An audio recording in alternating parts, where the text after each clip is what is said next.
সকলকে জয় যিশু। আজকের টপিকটি হলো কে কে আপনার প্রার্থনাতে বাধা দিতে পারে। টোটাল 3 জন রয়েছে। আমি এক এক করে আপনাদের কাছে তুলে ধরব, আপনারা ধ্যান দিয়ে শুনুন। তা আপনার প্রার্থনাকে 3 লোক বাধা দিতে পারে। আপনারা বলতে পারবেন 3 লোক কে কে? আপনারা বলতে পারবেন যে 3 লোক কে কে? কমেন্টে জানান। আপনাদের যদি জানার থাকে তা আপনারা কমেন্টে জানান। আমি আপনাদেরকে বলছি, সবার প্রথমে ওই 3 জন হলো, সবার প্রথমে হলো পরমেশ্বর।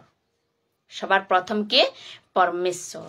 দ্বিতীয়ত হলো শয়তান, আর তৃতীয়ত হলো আমি নিজে। তা কিভাবে? এবার দেখুন, আপনাদের মনে প্রশ্ন উঠতে পারে যে পরমেশ্বর কি করে বাধা দিতে পারে। আমি আপনাদের বলছি, প্রথম হচ্ছে পরমেশ্বর কেন বাধা দেবে। বাক্য পড়ব। ইসাইয়া 55 অধ্যায় 8 থেকে 9 নম্বর বাক্য পড়লে আমরা বুঝতে পারবো। দেখুন বাক্যে কি বলছে। প্রভু বলেন, তোমাদের চিন্তা আর আমার চিন্তা এক নয়, তোমাদের রাস্তা আর আমার রাস্তা এক নয়। 9 নম্বর বাক্যে বলছে, পৃথিবী থেকে স্বর্গ অনেক উঁচুতে, ঠিক সেই রকমই আমাদের থেকে আমার পথও অনেক উঁচু এবং চিন্তাও অনেক উঁচুতে বিচরণ করে। প্রভু নিজে নিজেই এ কথা বলেছেন। প্রভু এ কথা কেন বলেছেন? দেখুন বাক্যটি আবারও পড়ছি। কি বলছে না, পৃথিবীর থেকে স্বর্গ অনেক উঁচুতে, ঠিক সেই রকমই তোমাদের থেকে আমার পথও অনেক উঁচুতে এবং চিন্তাও অনেক উঁচুতে বিচরণ করে। প্রভু নিজে নিজেই এ কথা বলেছেন।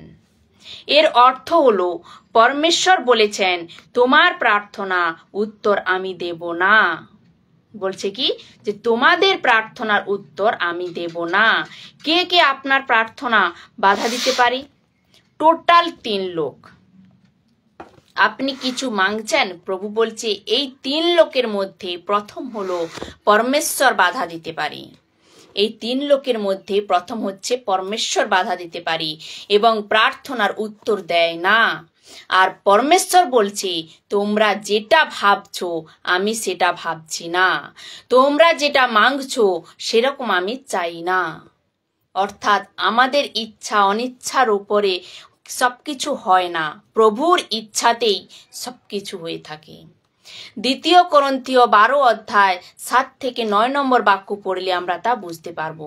দেখুন 7 নম্বর বাক্যে কি বলছি।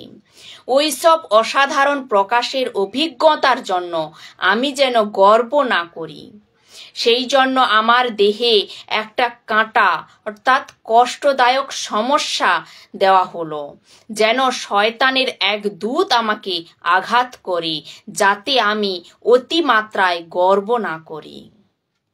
8 নম্বর বাক্যে বলছে, এই ব্যাপারে আমি প্রভুর কাছে 3 বার প্রার্থনা করেছিলাম, 3 বার প্রার্থনা করেছিলাম যাতে ওর থেকে আমি মুক্তি পাই। 9 নম্বর বাক্যে বলছে, কিন্তু তিনি আমাকে বললেন, আমার অনুগ্রহ তোমার জন্য যথেষ্ট। তিনি কি বললেন? আমার অনুগ্রহ তোমার জন্য যথেষ্ট, কারণ দুর্বলতার মধ্যে আমার শক্তি সম্পূর্ণতা লাভ করে। এজন্য আমি বরং অত্যাধিক আনন্দের সঙ্গে নানা দুর্বলতার গর্ব করব, যাতে খ্রিস্টের পরাক্রম আমার ওপরে অবস্থান করে। এর অর্থ কি? এর অর্থ হলো পরমেশ্বর বলছে কি, আমি তোর বিমারি ঠিক করব না, কিন্তু তোমাকে অনুগ্রহ দেব। কিন্তু কি? আমি তোমাকে অনুগ্রহ দেব। তাহলে এখানে কে বাধা দিচ্ছে?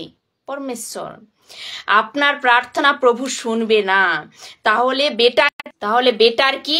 কিভাবে বলছে দেখুন। মার্থা বলেছিল যিশুকে, যদি তুমি এখানে থাকতে। মার্থা কি বলেছিল যিশুকে? যে তুমি যদি এখানে থাকতে। তো যিশু কি করেছিল? 4 দিন চুপ করেছিলেন। যিশু বলছে কি, আমি 4 দিন চুপ করে এজন্য ছিলাম যে আমার চুপ থাকার মধ্যে তোমার জবাব রয়েছে। যিশু বলছে কি, আমার চুপ থাকার মধ্যে তোমার জবাব রয়েছে। আমি চুপ ছিলাম, ওই চুপ থাকার মধ্যে তোমার প্রার্থনার উত্তর ছিল। ঠিক 4 দিন বাদে আমি আসব আর একে ঠিক করব। আমি জানি, তুমি জানো না। এর চুপ রয়েছে তো আপনার প্রার্থনার উত্তর রয়েছে। এর ঠিক বেটি ওই কাহিনী আপনারা সবাই জানেন। ওর বাবা বলছে, প্রভু দেরি হয়ে যাচ্ছে, জলদি চলো। এর বেটি যে মারা গিয়েছিল বলছে যে, প্রভু দেরি হয়ে যাচ্ছে, জলদি চলুন। যিশু চুপ ছিল। ও চুপ থাকলেও ওর বেটি জীবিত হয়ে উঠবে, এই কথা ছিল। পিতর বলছে কি, প্রভু আমি ডুবে যাচ্ছি, তোমার কি চিন্তা নেই? পিতর যখন জলের ওপর দিয়ে হাঁটছিল, হঠাৎ এক সময় পিতর কি হয়েছিল, জলের মধ্যে ডুবে যাচ্ছিল। তখন পিতর যিশুকে বলছে, প্রভু আমি ডুবে যাচ্ছি, তোমার কি চিন্তা নেই? আর তুমি এত শান্ত কিভাবে রয়েছো? যিশু বলছে কি, আমার শান্ততেও তোমার জবাব রয়েছে। যিশু কি বলছে, আমি যে শান্ত রয়েছি, এই শান্ততেও তোমার জবাব রয়েছে। কোনো দিন আমরা বুঝতে পারি না যে প্রভু কেন উত্তর দিচ্ছে না। কোনো দিন আমরা বুঝতেও পারি না যে প্রভু কেন উত্তর দিচ্ছে না। প্রভু বলে কি, আমার না দেওয়া উত্তরে তোমাদের উত্তর রয়েছে। কোনো দিন এরকম ভেবেছেন? See wonderful is this. তো প্রভু বলছে, তোমার চিন্তা আর আমার চিন্তার মধ্যে জমিন আসমানের ফরক রয়েছে। এজন্য পৌল 3 বার প্রার্থনা করেছে, কিন্তু কোনো উত্তর মেলেনি। দ্বিতীয়ত হলো, শয়তান কেন বাধা দেবে? অফকোর্স শয়তান তো বাধা দেবেই। এর প্রুফ দেখুন কি বলছে। দানিয়েলের 10 অধ্যায় 12 থেকে 13 নম্বর বাক্য পড়লে আমরা তা বুঝতে পারি। দেখুন 12 নম্বর বাক্যে কি বলছে। তিনি আমাকে বললেন, দানিয়েল ভয় পেও না।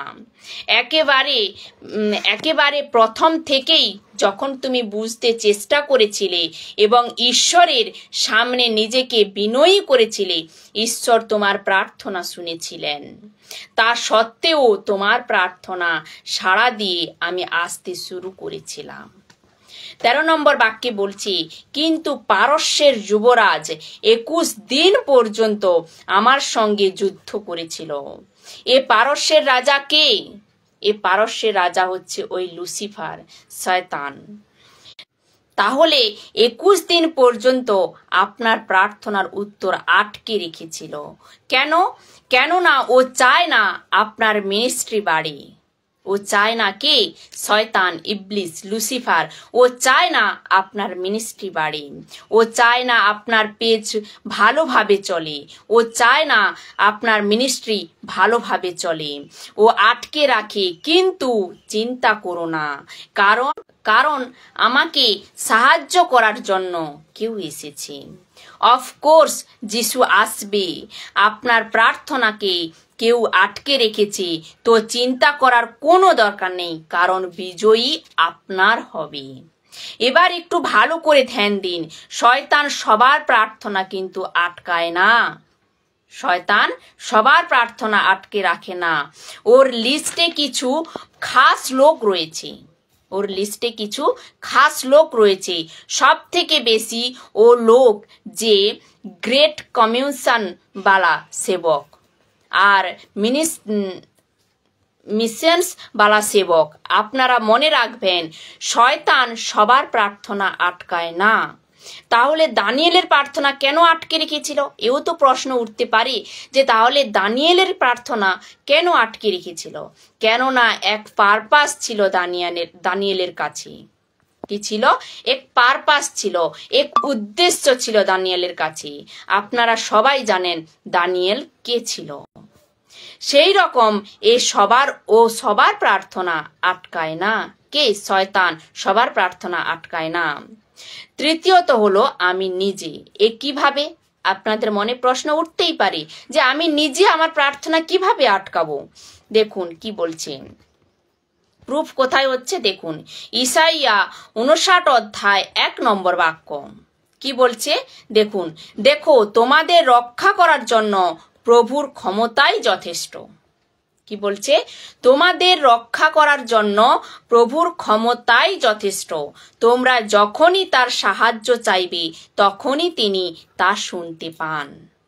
2 নম্বর বাক্যে দেখুন কি বলছে, কিন্তু তোমাদের পাপ ঈশ্বর থেকে তোমাদের বিচ্ছিন্ন করেছে। প্রভু তোমাদের পাপ দেখে তোমাদের কাছ থেকে দূরে চলে যান। এর অর্থ হলো কিসের জন্য? তোমার গলতির জন্য, তোমার পাপের জন্য, কিছু খারাপ কাজের জন্য প্রভু তোমার প্রার্থনার উত্তর দেয় না। তাহলে কিসের জন্য আমরা উত্তর পাই না? আমাদের কিছু গলতির জন্য, কিছু পাপ করার জন্য বা কিছু খারাপ কাজের জন্য আমরা লেখা আছে। এর জন্য তো লেখা আছে কি আমি নিজে প্রার্থনাকে আটকে রেখেছি। আপনাদের মনে আছে যোহন 15 অধ্যায় 7 নম্বর বাক্যে কি বলেছিল? দেখুন কি বলছে, যদি তোমরা আমাতে থাকো, কি বলছে না, যদি তোমরা আমাতে থাকো আর আমার শিক্ষা যদি তোমাদের মধ্যে থাকে তাহলে তোমরা যা ইচ্ছা করো তা পাবে। পিতরের প্রথম পত্র 3 অধ্যায় 7 নম্বর বাক্যে দেখুন কি বলছে, সেইভাবে তোমরা স্বামীরাও জ্ঞানপূর্বক তোমাদের স্ত্রীদের সাথে বাস করো। স্বামীরাও জ্ঞানপূর্বক তোমাদের স্ত্রীদের সাথে বাস করো, তাদের প্রতি সম্মান প্রদর্শন করো, কারণ তারা তোমাদের থেকে দুর্বল হলেও ঈশ্বর তাদেরকে সমানভাবে আশীর্বাদ করেন। যে আশীর্বাদ অনুগ্রহের, যা সত্য জীবন দান করে, তাদের সঙ্গে যেরূপ ব্যবহার করা তোমাদের উচিত তা যদি না করো তবে তোমাদের প্রার্থনায় বাধা সৃষ্টি হতে পারে। তো স্বামী স্ত্রী, ফির আপনার ব্যক্তিগত, আপনার চার্চ, আপনার পাপ, আপনার কথা, যার জন্য আপনার প্রার্থনা আটকে থাকে। আর একটি প্রুফ দেখুন, মথি 7 অধ্যায় 13 নম্বর বাক্য কি বলছে, সংকীর্ণ দরজা দিয়ে সেই পথে প্রবেশ করো যে পথ স্বর্গের দিকে নিয়ে যায়। যে পথ স্বর্গের দিকে নিয়ে যায়, যে পথ ধ্বংসের দিকে নিয়ে যায়। আর দরজা প্রশস্ত, পথও চওড়া, বহু লোক সেই পথেই চলেছে। তো চওড়া রাস্তাওয়ালা কোনদিন প্রার্থনার উত্তর মিলবে না। বাক্যে কি বলছে? সংকীর্ণ দরজা দিয়ে সেই পথে প্রবেশ করো। সংকীর্ণ দরজা, যে পথ স্বর্গের দিকে নিয়ে যায়, আর যে পথ ধ্বংসের দিকে নিয়ে যায় তার দরজা প্রশস্ত এবং পথও চওড়া, বহু লোক সেই পথেই চলেছে। সেই প্রশস্ত চওড়া রাস্তা দিয়ে অনেকেই যাচ্ছে, কিন্তু সংকীর্ণ রাস্তা দিয়ে খুব কমই লোক যাচ্ছে। এর জন্য তো লেখা রয়েছে চওড়া রাস্তা